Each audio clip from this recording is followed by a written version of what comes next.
¿Qué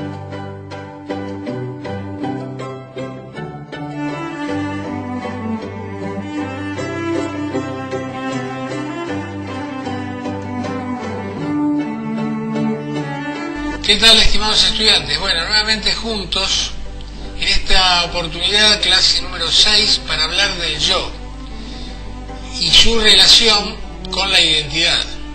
También vamos a hablar muy brevemente del proceso que nace en las creencias que el sujeto tiene, y esas creencias construyen representaciones y esas representaciones se vinculan con las actitudes.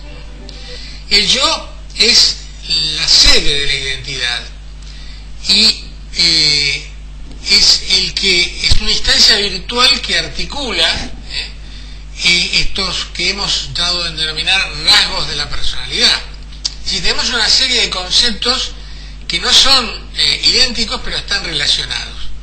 La construcción de la personalidad a partir de la interacción de rasgos, la presencia en esos rasgos de una instancia virtual que los vincula, los dinamiza, la identidad que anida en el concepto de yo, el yo sería la sede de la identidad, también la percepción que los otros tienen de mí mismo, la relación entre el afuera y el adentro y la imagen que el yo percibe de sí mismo o self. Es decir, una serie de conceptos que giran en torno a la idea del yo, instancia virtual, que por supuesto no podemos encontrarla, pongamos comillas, en ningún nivel biológico, fisiológico. Es una denominación que le hemos dado a una función, y esa función está fuertemente relacionada con la relación entre la interioridad del sujeto y la exterioridad, es decir, es un articulador. Hay distintas aproximaciones al yo como concepto y a las funciones del yo.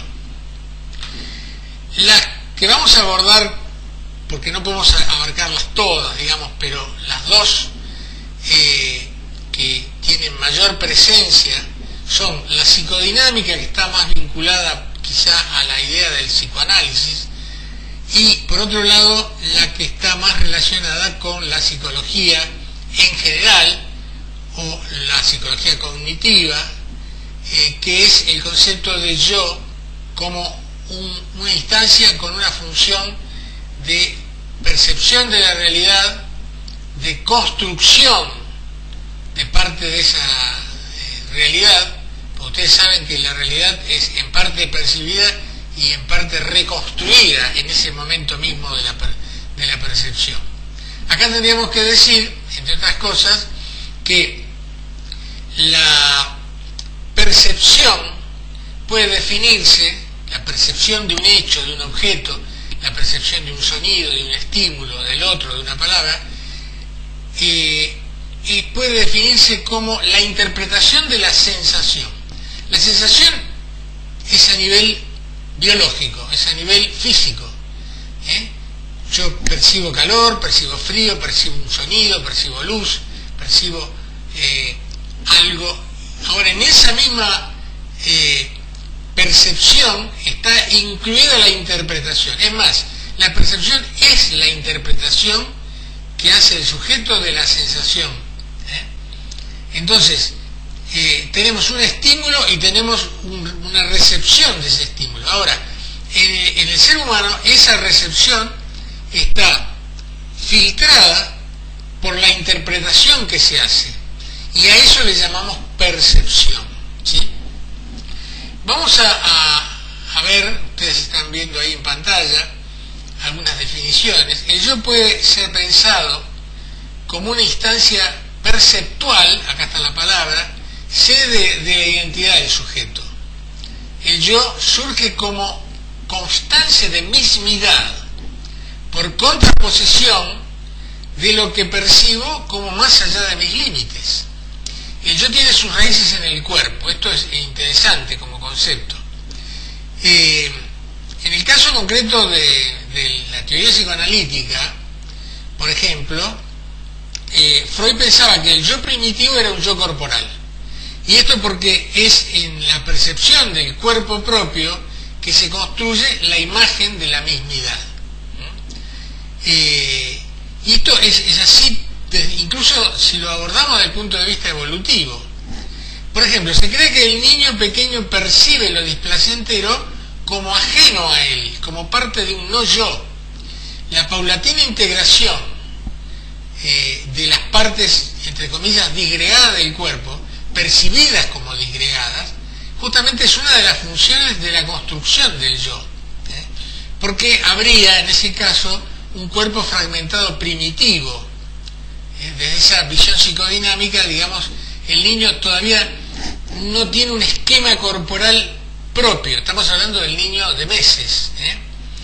Y en la medida en que interactúa, acuérdense que este es el momento de la construcción del carácter también, esa interacción entre lo que percibe y la realidad percibida, se produce la construcción del esquema corporal, y sobre ese esquema corporal se termina de definir el yo.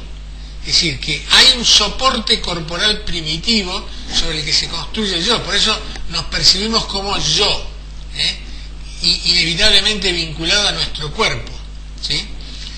Y por otro lado, el yo es una instancia virtual tácita, es como un sujeto tácito. Alguien puede decir, subo la escalera. ¿Quién sube la escalera? Yo, pero no hace falta que lo diga. En el acto mismo, subo la escalera, estoy diciendo yo subo la escalera.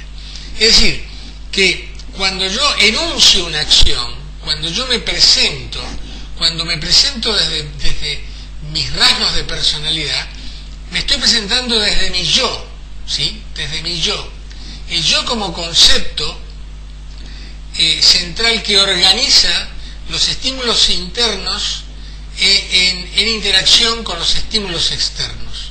Y ahí se produce ese fenómeno que en algún momento ustedes lo han visto quizá en otra asignatura o lo hemos hablado, que es el concepto de proyección e introyección. El yo se construye a partir de una dinámica psicológica, donde el niño y el sujeto que va creciendo proyecta esos estímulos sobre los objetos externos, y al mismo tiempo, para adaptarse a ellos, los debe incorporar. Este movimiento que estudió muy bien Jean Piaget desde el punto de vista de la psicología evolutiva, que se llama proceso de adaptación. Ese proceso de adaptación tiene dos fases que son dialécticas y simultáneas, que son el de acomodación y asimilación. En la medida en que yo asimilo el objeto, que va construyendo parte de mi yo, me voy acomodando a ese objeto para poder incorporarlo. Es decir, si yo, el ejemplo que se daba era el de la ingesta. Es decir, si yo estoy poniendo en mi boca un alimento con determinada forma, lo estoy asimilando, pero para poder asimilarlo debo acomodar el movimiento, mi boca, mi cavidad bucal, para poder contenerlo, según su forma, su tamaño. Bueno, este movimiento de asimilación-acomodación es lo que se conoce como adaptación a la realidad, al contexto. Y es en este proceso adaptativo que se construye el yo. Por eso decimos que en ese momento de construcción del yo se va definiendo el carácter, según cómo interactúe, según qué estrategias use el sujeto pequeño para construir su yo. No hay una intencionalidad. Cuando digo para construir su yo, el niño pequeño no tiene intencionalidad de construir. El niño pequeño por defecto construye su yo. En el momento en que interactúa con la madre, con el padre, con el contexto, con su perro, con sus hermanos, con sus objetos, va construyendo su yo. Ahora, la paradoja y lo maravilloso de esto es que en la medida que construye su yo, el yo se va reconociendo y va teniendo una visión de sí mismo y del espacio que lo rodea diferente. Es decir, lo podemos pensar como alguien, es una metáfora, que camina en un lugar desconocido, pero completamente todavía no hay percepción de los objetos, porque hay una enorme niebla, una niebla profunda, donde yo voy viendo, percibiendo cosas, pero todavía no puedo entender lo que hay detrás de la niebla. En la medida en que voy caminando y me voy acercando, la niebla se va disipando y voy reconociendo cosas. Bueno, este es el proceso de construcción del yo. Es decir, primero no sé dónde estoy, después voy incorporando el ambiente y me doy cuenta que estoy dentro de un determinado ambiente. Ese determinado ambiente es, en definitiva, la forma que tiene el niño pequeño de diferenciar el afuera del adentro. Al principio el displacer es vivido como algo externo, no como algo propio. Hasta que me doy cuenta que ese displacer puede ser que me esté doliendo algo de mi cuerpo. Pero primero tengo que construir mi cuerpo, la representación de mi cuerpo. Es lo que se llama el esquema corporal, ¿sí? El yo surge como instancia y como constancia de mismidad, por contraposición de lo que percibo en mis orígenes como más allá de mis límites. El yo tiene sus raíces en el cuerpo, decíamos. El niño pequeño, como decimos, al percibir el displacer lo percibe como un no yo. Esto nos lleva a pensar al yo, no como algo completo, sino como algo que para poder, complementarse y completarse, tiene que estar asociado a la idea del afuera. Es decir, vamos a ver cómo podemos definir esto. No podemos pensar el yo como una instancia autosuficiente, sino que siempre está en relación con el afuera, que es lo que de alguna forma le da sentido al yo. Esto es como el complemento de los roles. Si yo le digo que soy padre es porque evidentemente tiene que haber un hijo, si no, no puedo ser padre. Si digo que soy hijo es porque inevitablemente hay un padre, si no, no puedo ser un hijo. Bueno, el yo, para ser yo, implica un no yo, si no, no puede llamarse yo en ese sentido. Entonces, esa relación entre yo y no yo, entre lo interno y lo externo, es lo que llamamos sí mismo. Ese concepto de sí mismo, o self, implica la idea de que el yo se extiende a lo que percibe y a lo que llamamos campo psicológico, interactivo en torno al yo. El sí mismo es el yo más la imagen que el yo tiene de la relación con los otros y con los objetos. Repito, el sí mismo es el yo más la imagen que tiene de la relación con los otros y con los objetos. Bien, en ese sentido, este movimiento, de la construcción del yo, es una construcción que va al mismo tiempo configurando la identidad del sujeto. Cuando digo yo mismo, yo no pienso, yo quiero. Y en este proceso de construcción del yo, que ha sido estudiado muy bien por un pediatra, un psicoanalista que se llamó René Spitz, que estudió justamente este proceso evolutivo que llevaba al niño pequeño a responder frente a los estímulos. Y en este proceso, Spitz primero identificó un momento que llamó la respuesta sonriente. Esta respuesta sonriente que se daba alrededor de los 3 meses, esto va variando también en función de los contextos sociales y demás, pero más o menos se da en ese periodo, implicaba el reconocimiento del rostro del otro. El niño sonreía a la madre, sonreía al rostro humano, es decir, diferenciaba cualquier otra percepción del rostro humano. Y luego, ya a los 7-8 meses, se producía lo que él llamaba la angustia del octavo mes. ¿Por qué la angustia del octavo mes? Porque tenía que ver básicamente con el proceso de diferenciación con el cuerpo del otro, con el cuerpo de la madre. Es decir, había un reconocimiento de su propia individualidad, de alguna forma. Y dentro de ese proceso aparece una función psicológica de enorme importancia, que es el no, es la negación. Cuando el niño dice no, ahí automáticamente hay una reafirmación de la identidad. No quiero. En ese sentido, Spee vinculaba el no, este movimiento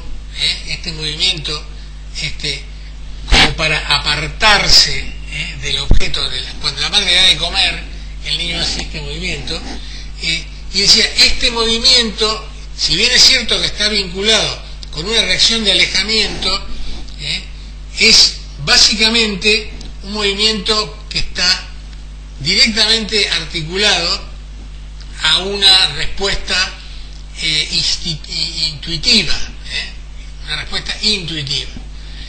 Y también aparecía el otro movimiento, este movimiento vertical, que es el movimiento del sí. Hay un texto de él que se llama El sí y el no, ¿sí? Y decía que el sí es básicamente una construcción cultural. En cambio, el no es una reacción que está sostenida de alguna forma en lo neurofisiológico, en lo biológico.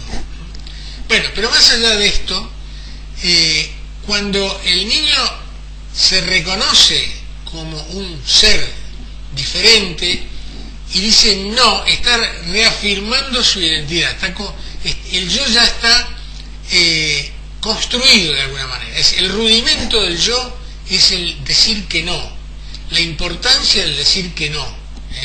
Eso no quiere decir que haya un negativismo absoluto, pero cuando la madre observa que el niño dice que no, es porque hay un yo que se está construyendo o que ya está construido, básicamente. En ese proceso también, el niño en principio, cuando empieza a hablar, aprende a hablar, habla en tercera persona, en general, ¿no? No quiere, nene, ¿no? Hasta que finalmente dice, bueno, el nene se llama Carlitos, entonces hasta podemos decir, Carlitos no quiere, pero luego en algún momento dice, yo no quiero. Y cuando dice yo no quiero, está el yo absolutamente construido, básicamente construido. Bueno, digamos esto, el yo cumple de manera simultánea dos funciones. Cuando actúa para reducir conflictos y opera en la esfera del conflicto de personalidad, y cuando actúa para promover la adaptación y opera en la esfera libre de conflicto. Bueno, acá hay una cosa muy interesante.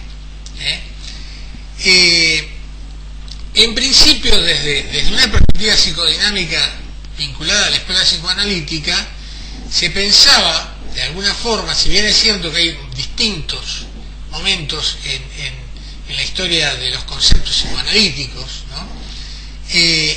El concepto que está más ligado a lo que después, fuera del psicoanálisis, fue la investigación del yo, es el primer concepto del yo, de un joven Freud, llamémosle así, donde el yo es un yo corporal, surge vinculado al cuerpo, y cuya función es justamente el interpretar la realidad y el vincular al sujeto con la realidad. Y en ese sentido, también, en la esfera del yo, esto es un concepto abstracto, en la esfera del yo residen los mecanismos de defensa, los mecanismos, ¿se acuerdan cuando hablamos de los mecanismos de defensa? Que son aquellos que intentan controlar las pulsiones, las tensiones, los impulsos que son displacenteros, que pueden crear conflictos. Entonces, desde esta perspectiva, el yo actúa intentando reducir los conflictos que provienen de los impulsos más profundos. Entonces, en ese sentido, por ejemplo, cuando hablamos de postergar una descarga, por ejemplo, que eso se va obteniendo en la medida que el yo es un yo adulto. El niño pequeño lo quiere todo ahora. El adulto posterga esa necesidad porque sabe que la satisfacción de postergarla va a ser mejor que poder hacerlo en forma inmediata, y eso puede traer un displacer. Entonces esa es la tolerancia a la frustración. Esa es una función propia del yo, es decir, la resistencia frente a lo displacentero, la tolerancia a la frustración, la interpretación de la realidad, el manejar los mecanismos de defensa. Un yo saludable y normal maneja mecanismos justamente adaptativos, funcionales, no neuróticos, no psicóticos, no psicopáticos, y es capaz de tolerar frustraciones. Si alguien le dice, no podés pasar porque esto es un lugar peligroso, el yo de un adulto reconoce la situación y acepta la imposibilidad. Un niño quizás se ponga a llorar porque se frustra, y un psicótico igual pasa, o un psicópata. Y un neurótico quizá entra en un conflicto porque quería, pero no soporta que alguien le diga que no, porque tiene un conflicto con la autoridad que viene de la infancia y no lo puede manejar. Bueno, estas son todas cuestiones que tienen que ver con las funciones del yo. Pero hay otra función muy importante que fue desarrollado por psicoanalistas, sobre todo de lo que se conoce como la escuela psicoanalítica adaptativa estadounidense, por ejemplo, Hartman, otros autores, que es la concepción de que, si bien es cierto que el yo en un comienzo puede tener esas funciones, o tiene esas funciones de regular conflictos, también tiene otras que son muy importantes, que es la esfera libre de conflicto, donde el yo promueve la adaptación y también el interés, lo proactivo. El yo no solamente está en función de reducir conflictos, por ejemplo, no conscientes, sino además es proactivo, es decir, tiene intereses propios. Voy a dar un ejemplo. Un médico le dice, mire, usted tendría que hacer ejercicio, póngase a correr, es importante para su salud que haga ejercicio. Bueno, en ese caso, esa conducta es una conducta sugerida, es una conducta reactiva a una situación para evitar, por ejemplo, una futura enfermedad o una disfunción física. Pero en un momento dado, el sujeto percibe placer en lo que hace, y entonces ya no necesita hacerlo como respuesta a una indicación, sino justamente porque percibe algo placentero, siente felicidad en hacerlo. Entonces el yo, en ese sentido, no es un yo reactivo cuya función es justamente obtener un determinado beneficio a partir de un hecho que fue sugerido desde afuera, sino que aparece un beneficio secundario. Ese beneficio secundario implica que el yo, además de estar haciendo algo por su salud, siente felicidad, le gusta lo que hace. Y finalmente, cuando ya no tiene que hacerlo más por el motivo por el cual inició esa actividad, lo sigue haciendo, pero ahora simplemente porque disfruta. Es decir, que el yo tiene una esfera libre de conflictos, no solamente es un yo que está al servicio de controlar y reducir tensiones o impulsos que pueden llegar a ser displacenteros para el sujeto, sino que va en busca de situaciones placenteras. Bien, y para concluir, en esta formulita que están viendo ahí, que dice conducta final, PA, PD, PE, bueno, esta ecuación trata de explicar justamente cómo funciona el comportamiento a partir de las distintas instancias que entran en juego al momento de interpretar la realidad. ahí ustedes pueden observar que PA condiciona a PD y PD condiciona a PE. ¿Qué quiere decir eso? Que justamente la persona de necesidad, que es PA, que tiene que ver justamente con las necesidades globales del sujeto, que pueden ser físicas, físico-psicológicas y demás, están condicionando la acción de la personalidad. Y esa acción de la personalidad, a su vez, está condicionando al personaje social que el sujeto desempeña. ¿Sí? Fíjense que abajo está la situación. Esto está, digamos, en el denominador está la situación. La situación es al mismo tiempo objetiva y también subjetiva o subjetivada. Es cómo se percibe la situación objetiva. Y todo esto multiplicado por la función temporal. Es decir, ¿cuánto tiempo dura esto? ¿Es una situación contingente? ¿Es una situación permanente? Y demás. Esto da como resultado la interpretación de la conducta final. Es decir, que en cualquier conducta final se tiene que tener en cuenta las necesidades del sujeto básicas, la personalidad, el rol que está desempeñando en ese momento, al mismo tiempo la situación que redefine eso, no es lo mismo una situación que otra, y cómo percibe el sujeto esa situación, de qué manera lo percibe.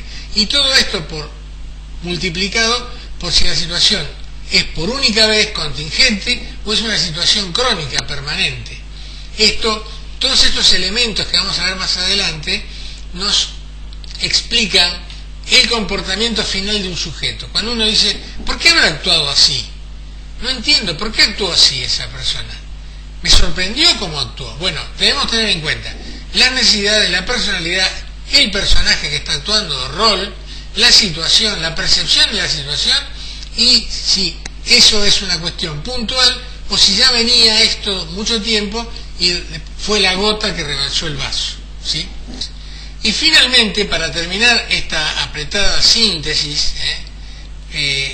les voy a comentar en relación a la ecuación que hemos visto recién,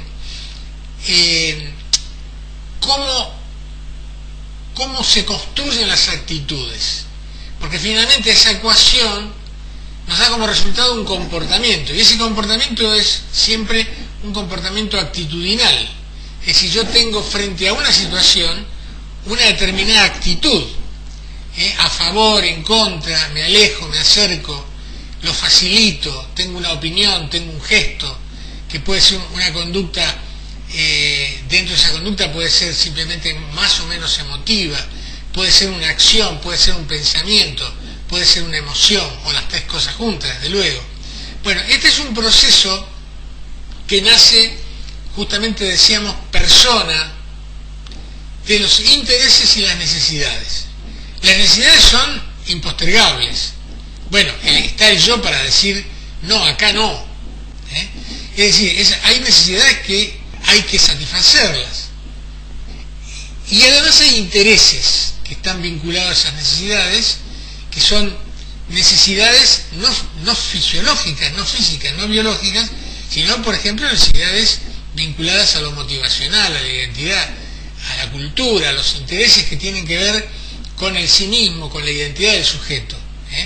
El sujeto que tiene un interés, por ejemplo, por cultivarse, por la música, por conocer, etcétera, etcétera. Este es el punto de partida, el proceso que lleva a actuar, justamente a crear una homeostasis, que quiere decir un equilibrio frente a la necesidad. Se rompe el equilibrio de tensiones y yo tengo que ir hacia la meta, satisfacer esa necesidad para bajar esas tensiones. Si tengo hambre tendré que ir a comer, si tengo una necesidad fisiológica tendré que ir justamente para satisfacer esa necesidad fisiológica. Pero puedo tener una necesidad cultural, una necesidad espiritual, en el sentido de que necesito estar con otros, necesito que me reconozcan, necesito que me tengan en cuenta, que me quieran. Es decir, son todas necesidades vinculadas con intereses, ¿sí? Bien, esas necesidades y esos intereses tienen que ver con ideologías sociales, con la educación familiar, con la percepción significativa que uno tiene de las cosas. con la interpretación de la realidad y con las ideologías personales, ¿sí? Al mismo tiempo, esto que he mencionado, finalmente da lugar a lo que se llaman creencias. ¿Las creencias qué son? Son sistemas integrados de percepción de las cosas que en principio no pueden ser refutadas. Si yo tengo una creencia religiosa determinada, la existencia de un ser superior, o la existencia de que el hombre es fundamentalmente bueno o que es malo, no importa, cualquier creencia, desde la más universal hasta la más pequeña, digamos, y cotidiana, las creencias tienen la característica de ser, rechazan cualquier cuestionamiento, en principio. Eso depende de muchos otros factores, de cierta flexibilidad del yo, etc. Pero en principio las creencias son refractarias a los hechos mismos. Si yo le muestro a una persona un determinado hecho para demostrar que esa creencia en realidad no tiene fundamento, lo primero que esa persona va a hacer es cuestionar mis fundamentos. Porque como las creencias están vinculadas a la identidad del yo, automáticamente el yo se siente agredido si yo le cuestiono esas creencias. Esto, cuando veamos el tema de las ideologías, van a ver cómo las ideologías son refractarias a los hechos. Uno puede decir, pero ¿no ves que es así? No importa, porque la ideología tiene más fuerza que el hecho mismo. Es la negación del hecho. No hay peor ciego que no quiere ver. No hay peor sordo que el que no quiere oír. El proceso de enamoramiento, por ejemplo, en una pareja, ¿no?, entre dos personas, tiene que ver con esto, tiene que ver con la negación de la realidad, porque la creencia de que el otro es el ser maravilloso implica que no se ve ningún defecto, hasta que finalmente, cuando ese enamoramiento pasa la fase, empiezan a aparecer los defectos. ¿Cómo no lo vi antes? La ideología es el enamoramiento de la idea, el enamoramiento de una creencia, que puede ser política, cultural, religiosa, social, lo que ustedes quieran, y puede llegar a extremos de fanatismo tal que el sujeto llega a decir disparates en nombre de su creencia, en nombre de su ideología. Esas creencias finalmente condicionan valores. ¿Por qué? O construyen valores. Si yo creo que determinadas personas son malas no porque yo lo he verificado, sino por alguna característica diferente a la mía, y digo, eso es malo. Construyo valores sobre eso. Esto es malo, esto es bueno. Esas creencias que construyen valores, a su vez, generan representaciones. Yo me represento a esa persona, a partir de que le atribuyo un determinado valor, y a partir de que ese valor está vinculado a la creencia, la represento de una determinada manera y la veo de una determinada manera. Ustedes saben que en general no se percibe todo, se percibe una parte de la realidad, y es la parte que yo estoy queriendo ver.